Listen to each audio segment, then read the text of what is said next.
Big breaking news, মোদির অন্নপূর্ণা ভান্ডার। আপনারা সকলে জানেন যে প্রত্যেক মহিলা তাদের অ্যাকাউন্টে ৩,০০০ টাকা করে পাবে, কিন্তু কবে বা কোথায় আপনারা এই ফর্ম পাবেন সমস্ত কিছুই আজকে আমরা এই ভিডিওতে দেখব। একদম প্রথম থেকে শেষ পর্যন্ত ভিডিওটা দেখবেন, তাহলেই আপনি বুঝতে পারবেন এই অন্নপূর্ণা ভান্ডারের জন্য বা এই অন্নপূর্ণা ভান্ডারের টাকা পাওয়ার জন্য এই ফর্মটা আপনাদের ফিল আপ করতে হবে। ফর্মের সাথে কি কি ডকুমেন্ট আপনাদের জমা দিতে হবে, কোন কোন নথি না থাকলে আপনারা আবেদন করতে পারবেন না, এই ফর্মটার ডাউনলোড লিঙ্কও কিন্তু আমি ডেসক্রিপশনে অ্যাড করে দেবো এবং ওখান থেকেই আপনারা কিন্তু ডাউনলোডও করতে পারবেন। তো সমস্ত কিছুই আজকে আমরা এই ভিডিওতে দেখে নেব। দেখতে পাচ্ছি পরিষ্কার করে বলছে মোদির অন্নপূর্ণা ভান্ডার প্রকল্প আবেদন ফর্ম, অর্থাৎ এই যে আবেদন, এই আবেদনের মাধ্যমে বা এই রকম ফরম্যাটের আবেদন কিন্তু আপনাদের দেওয়া হবে এবং এই আবেদন ফর্মটার মাধ্যমেই আপনারা আপনাদের অ্যাকাউন্টে টাকা কিন্তু পাবেন। অর্থাৎ অনেকেই বলছিলেন যে দাদা ব্যাংক অ্যাকাউন্ট ডিটেলস তো নিচ্ছে না, সেক্ষেত্রে অ্যাকাউন্টে কিভাবে টাকা ঢুকবে, এটা কি ভাওতাবাজি দেওয়া হচ্ছে কিনা। দেখুন এখানে কিন্তু পরিষ্কার করে আপনারা দেখবেন এ টু জেড, অর্থাৎ এই যে কোনো প্রকল্প, মানে শুধুমাত্র এই অন্নপূর্ণা ভান্ডার এমনটা নয়, যে কোনো প্রকল্প পেতে এই বেসিক ডিটেলসগুলো হলেই আপনাদের অ্যাকাউন্টে কিন্তু টাকা চলে আসবে। তাছাড়া আমরা জানি আধার কার্ডের মাধ্যমে যে ডিবিটি পেমেন্ট হয় সেটার জন্য কোনো কিছু লাগে না, শুধুমাত্র আপনার আধার কার্ড যদি দেওয়া হয় বা আধার কার্ড নাম্বার, সেটা থেকেই কিন্তু পেমেন্ট হয়ে যায়। তারপরেও এইরকম ফরম্যাট কিন্তু দেওয়া হয়। এখানে কিন্তু সমস্ত কিছু ডিটেলস আমি আপনাদের জানাবো, কারা টাকা পাবেন কারা টাকা পাবেন না, এই ফর্মটা কোথা থেকে কালেক্ট করবেন, কোথায় জমা দিবেন, তাছাড়া এটার যে সফট কপি ডাউনলোড লিঙ্ক সেটাও কিন্তু আমি আপনাদেরকে দিয়ে দেবো। আশা করি আপনারা বুঝতে পারছেন। দেখুন কি বলছে, অর্থনৈতিকভাবে দুর্বল পরিবারের মহিলাদের সহায়তার জন্য প্রতি এই যে উপকারী বা উপকারভোগী ৩,০০০ টাকা করে কিন্তু আপনারা পাবেন। বা যাদের একদমই মনে করুন যে সেই রকম অবস্থা নেই বা আপনারা দেখছেন যারা পিছিয়ে পড়া মানুষ রয়েছেন, তাদের জন্য কিন্তু এই প্রকল্পটা বলা হচ্ছে। এবার অনেকেই দেখছি, আগের ভিডিওতে আমি বলেছি যে যাদের দরকার তাদেরই এই প্রকল্পটা দেওয়া হোক, সেটাই আমরা চাই। অনেকেই বলছেন যে দাদা স্বামী চাকরি করলেও বউদের কিন্তু দরকার হয় হাত খরচার জন্য। তো দেখুন সেটা আপনাদের পারিবারিক ব্যাপার যে আপনার হাজব্যান্ড আপনাকে টাকা দেয় কিনা হাত করার জন্য, সেটা আপনাদের ব্যাপার। কিন্তু এখানে আমরা চাচ্ছি যে কোনো প্রকল্প যদি সবাইকে দেওয়া হয়, সেক্ষেত্রে কিন্তু রাজ্যের যে একটা বাজেট থাকে সেই বাজেটের বাইরে কিন্তু চলে যাবে। আমরা জানি সকলেই যদি চাকরি করি তাহলে বাকি অন্য লেবারই কে করবে, তাই না? তো সেক্ষেত্রে যাদের সত্যি দরকার তাদেরকেই দেওয়া হবে এবং তাদের অবশ্যই ইনকাম সোর্স দেখে দেওয়া হবে, তাদের ফ্যামিলিতে কতজন মেম্বার রয়েছে এই ডিটেলসগুলো কিন্তু এখানে চাওয়া হয়েছে। কতজন মেম্বার রয়েছে, কেউ সরকারি চাকরি করে কিনা, বা আপনার যে ইনকাম সোর্স রয়েছে বা আপনার যে ইনকাম রয়েছে সেটা যদি একটা লিমিট থাকে, সেই লিমিট যদি ক্রস করে তাহলে কিন্তু আপনারা এই টাকাগুলো পাবেন না।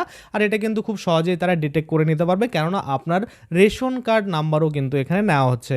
আর রেশন কার্ডের যে ক্যাটাগরি সেটা দেখেই কিন্তু আপনি বড়লোক না মানে গরিব সেটা কিন্তু প্রমাণ হয়ে যাবে।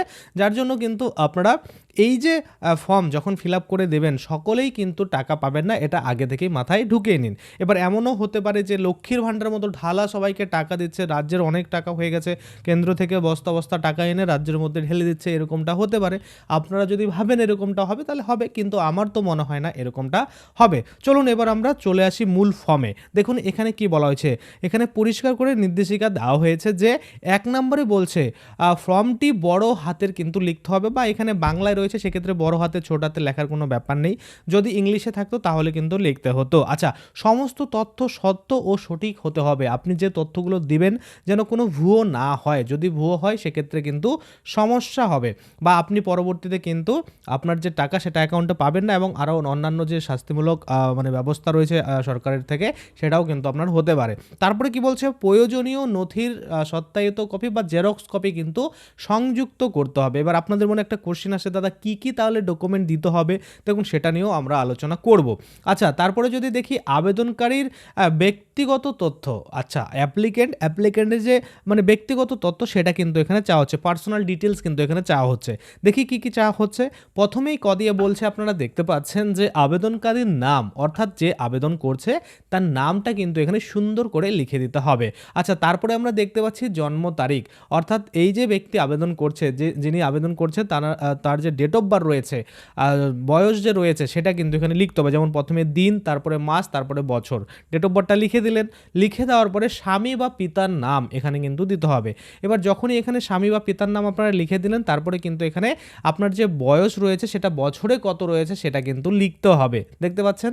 আচ্ছা, তারপরে যদি আমরা দেখি লিঙ্গটা সিলেক্ট করতে হবে, মহিলা, পুরুষ কি অন্যান্য, যেটা আপনার ক্ষেত্রে হবে সেটাতে টিকমার্ক কিন্তু দিয়ে দিতে হবে।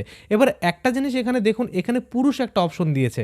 তো আমরা জানি এই যে অন্নপূর্ণা ভাণ্ডার এটা শুধুমাত্র মহিলাদের জন্য বলা হচ্ছে, তো এখানে একটা পুরুষ মনে করুন যে অপশন দিয়ে দিয়েছে, সেক্ষেত্রে আমরা বলতে পারি এই ফর্মটা ভুল রয়েছে, নতুবা হতে পারে যে এইটার ফরম্যাট অন্য কোনো ফর্ম থেকে কালেক্ট করা হয়েছে।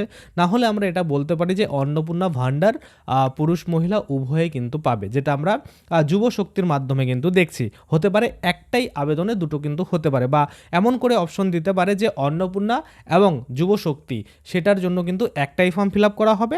যারা ছেলে তারা যুব শক্তি পাবে, যারা মেয়ে মনে করুন তারা অন্নপূর্ণা ভাণ্ডার পাবে। না হলে এখানে এই পুরুষের অপশনটা কিসের দরকার, তাই না? আচ্ছা, তারপরে যদি আমরা দেখি বৈবাহিক অবস্থা কি রয়েছে, আপনি কি বিবাহিত, আপনি কি অবিবাহিত, আপনি কি বিধবা, আপনি কি অন্যান্য, কি যেটাই রয়েছে সেটা আপনার ক্ষেত্রে আপনার যেটা হবে সিলেক্ট করে নেবেন। আচ্ছা, তারপরে যদি আমরা এখানে দেখি নিচে বলা হয়েছে পূর্ণ ঠিকানা, আপনার সম্পূর্ণ ঠিকানা কিন্তু এখানে দিতে হবে। প্রথমেই আমরা দেখতে পাচ্ছি যে ঠিকানাটা যেরকম গ্রাম বা ওয়ার্ড, আপনার গ্রাম বা ওয়ার্ডের নামটা কিন্তু এখানে লিখে দিতে হবে। তারপরে পোস্ট অফিসের নাম লিখতে হবে, থানার নাম লিখতে হবে, ব্লক বা পৌরসভার নাম লিখতে হবে, জেলা এবং পিনকোড এখানে বসিয়ে দিতে হবে। তারপরে দেখি কি বলছে, মোবাইল নাম্বার, এটা কিন্তু খুবই ইম্পর্ট্যান্ট। অনেকেই আছেন অন্যের মোবাইল নাম্বার দিয়ে দেন, এইটা কিন্তু করবেন না। হয় আপনার মোবাইল নাম্বার দিন, যদি আপনার না থাকে তাহলে আপনার ফ্যামিলির কারো মোবাইল নাম্বার কিন্তু দেবেন, অন্য কারো নাম্বার কিন্তু দিয়ে দেবেন না। আচ্ছা, তারপরে যদি আমরা দেখি আধার নাম্বার, এটাও খুব ইম্পর্ট্যান্ট রয়েছে। আধার নাম্বারটা আপনারা এখানে সুন্দর করে ডবল চেক করে দেখে তারপরে কিন্তু এখানে লিখবেন। অনেকেই দেখবেন যে ফর্ম লিখতে গিয়ে আধার নাম্বার কিন্তু ভুল লিখে দিয়েছে, এইরকমটা যেন না হয়। আচ্ছা, তারপরে দেখি পরিবার সম্পর্কিত তথ্য। প্রথমে আমি আপনাদের বলছি এখানে কিন্তু পরিবার সম্পর্কিত তথ্য কিন্তু নেওয়া হচ্ছে বা চাওয়া হচ্ছে। কি বলছে এখানে পরিষ্কার করে বলছে যে পরিবারের সদস্য সংখ্যা, আপনার যে ফ্যামিলিতে কতজন সদস্য রয়েছে সেটা কিন্তু লিখতে হবে। এবং আমরা যদি দেখি এখানে বার্ষিক মোট পারিবারিক আয়, অর্থাৎ আপনার যে ফ্যামিলি মেম্বার রয়েছে, ধরুন 4 জন ফ্যামিলি মেম্বার, 4 জন মিলে টোটাল আপনারা কত টাকা বার্ষিক আয় করেন সেটাই কিন্তু এখানে চাওয়া হয়েছে। আচ্ছা, লিখে দিলেন। তারপরে রেশন কার্ড নাম্বার, আপনার যে রেশন কার্ড নাম্বার রয়েছে সেই রেশন কার্ড নাম্বারটা এখানে সুন্দর করে কিন্তু বসিয়ে দিতে হবে। তারপরে রেশন কার্ডের ধরন বা ক্যাটেগরি আমরা যেটা বলে থাকি, AAY অর্থাৎ অন্তোদয় অন্ন যোজনা, PHH SPHH নাকি অন্যান্য, সেটা কিন্তু এখানে আপনাকে টিক মার্ক করে দিতে হবে।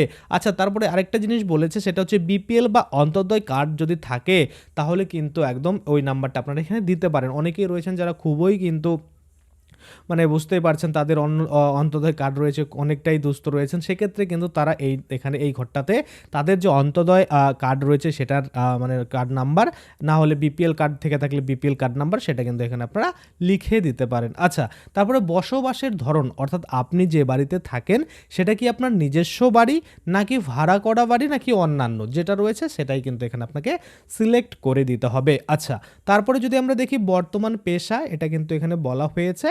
তারপরে এখানে ইলেকট্রিক সংযোগ আছে কিনা এরকম একটা কিছু অপশন। তারপরে মাসিক আয় যদি আমরা দেখি সেটা দেখতে পাচ্ছি।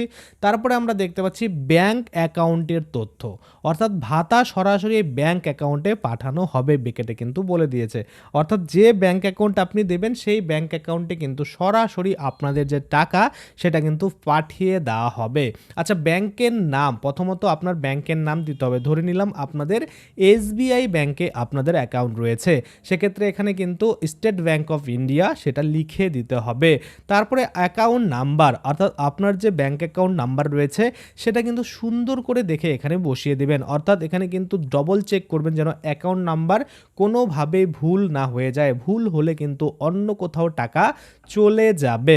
আচ্ছা, তারপরে যদি আমরা এখানে দেখি IFSC কোড, ব্যাংকের যে প্রথম পেজটা রয়েছে সেখানেই কিন্তু আপনারা দেখতে পাবেন IFSC কোড কিন্তু রয়েছে, সেই IFSC কোডটাও কিন্তু এখানে দেখে দেখে সুন্দর করে বসিয়ে দেবেন। তারপরে অ্যাকাউন্টের ধরন, কি ধরনের আপনাদের অ্যাকাউন্ট, ম্যাক্সিমাম মানুষেরই সেভিং হবে, কারো কারো ক্ষেত্রে কারেন্ট হতে পারে এবং অন্যান্য হতে পারে, তো নর্মাল মানুষের জন্য সবার ক্ষেত্রে কিন্তু সেভিং হয়ে থাকে।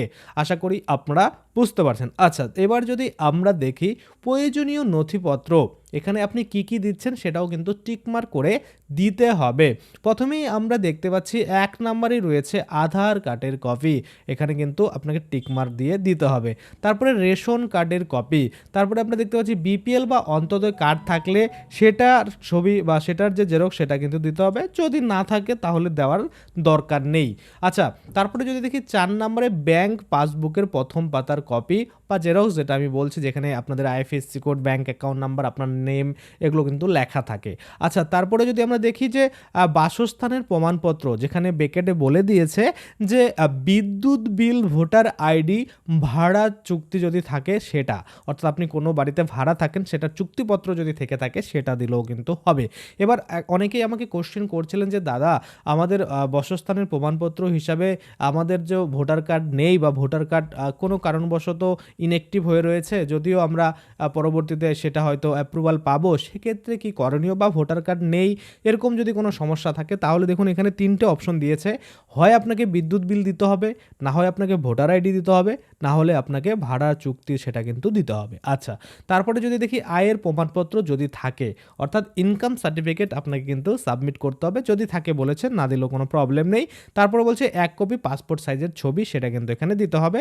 যদি এখানে চেটানোর মানে অপশন থাকে তাহলে চেটাতে হবে, আর যদি না থাকে তাহলে কিন্তু নেই। এটা যে ফাইনাল ফরম্যাট এমনটা আমি বলছি না, যখন অফিসিয়ালভাবে ফাইনাল ফরম্যাট দেওয়া হবে সেখানে তো আমরা দেখব। আচ্ছা, এবার ঘোষণা কি হচ্ছে, এখানে আমরা নিচে যদি দেখি যে আমি ঘোষণা করছি যে উপরে প্রদত্ত সমস্ত তথ্য আমার জানা মতে সত্য এবং সঠিক। কোনো তথ্য মিথ্যা প্রমাণিত হলে সরকারের নিয়ম অনুযায়ী যে কোনো পদক্ষেপ গ্রহণ করা যেতে পারে। অর্থাৎ আপনি যে তথ্যগুলো দিলেন এগুলো যদি ভুল হয় তাহলে সরকারের কিন্তু যে কোনো যে মনে করুন পদক্ষেপ রয়েছে বা শাস্তিমূলক যে মানে আইন অনুযায়ী যে শাস্তি রয়েছে সেটা কিন্তু আপনাকে দিতে পারে, আর যেটা আপনাকে মেনে নিতে হবে সেটার জন্য আপনি এখানে কিন্তু টার্ম অ্যান্ড কন্ডিশন তাদের অ্যাকসেপ্ট কিন্তু করছেন বা স্বঘোষণা কিন্তু করছেন। আচ্ছা, এখানে তারিখটা লিখে দিতে হবে, যে তারিখে আপনি জমা দিচ্ছেন, সাথে কিন্তু আপনার যে সিগনেচার সেটাও কিন্তু এখানে করে দিতে হবে। হয়ে গেল, এইটুকুই রয়েছে, আর কিন্তু তেমন কিছু নেই। আর এই যে এখানে আবেদন নাম্বার বা আবেদন নং এবং তারিখ, এটা কিন্তু আপনাদের কাজ নয়, এটা কিন্তু অফিস করবে, সেক্ষেত্রে এটা আপনাদের কিছু করতে হবে না। অর্থাৎ যেখানে আপনি জমা দেবেন তারাই কিন্তু এখানে একটা আবেদন নাম্বার লিখে তারা কিন্তু জমা নিয়ে নেবে, আপনাকে রিসিভ হিসাবে কিন্তু এটার জেরক্স করে হয়তো দিয়ে দেবে, না হলে অন্য কোনো পদ্ধতি কিন্তু থাকবে। এবার অনেকে বলবেন যে দাদা এই ফর্মটাই কি দেওয়া হবে, আমি জানি না এই ফর্মটাই দেওয়া হবে কিনা, কিন্তু এইরকম সব কিছু কিন্তু থাকবে, অর্থাৎ এইরকমই সব থাকবে, কোনো রকম এক্সট্রা ডিটেলস কিন্তু আপনাদের দিতে হবে না, বা অন্য কোনো ডকুমেন্টসও কিন্তু আর লাগবে না। এগুলো যদি আপনাদের কাছে থাকে, তো এই বেসিক ডিটেলসগুলো যদি আপনারা দিতে পারেন তাহলে অবশ্যই আপনারাও কিন্তু মাসে ৩,০০০ টাকা করে অ্যাকাউন্টে ইজিলি পেয়ে যাবেন। আশা করি আপনারা বুঝতে পারছেন। আজকের জন্য ভিডিওটা এখানে শেষ করব। যদি ভিডিওটা ভালো লাগে অবশ্যই একটা লাইক করে দেবেন। যদি আমার চ্যানেলে প্রথমবার ভিজিট করে থাকেন, নিচে একটা রেড কালারের সাবস্ক্রাইব বাটন দেখবেন, ওখানে ক্লিক করে সাবস্ক্রাইব করতে পারেন, আর সাথে যে বেল আইকন রয়েছে ওখানে ক্লিক করে বেল আইকনটাকে এনেবল করে দেবেন। তাতে করে কি হবে, যখনই আমি এই ধরনের কোনো ভিডিও বানাবো সেটার যে নোটিফিকেশন সেটা কিন্তু আপনার কাছে পৌঁছে যাবে। আর যদি ভিডিওটা ফেসবুক থেকে দেখে থাকেন তাহলে অবশ্যই পেজটাকে ফলো করে নেবেন। তো চলুন আজকের জন্য ভিডিও এখানেই শেষ করছি। ধন্যবাদ।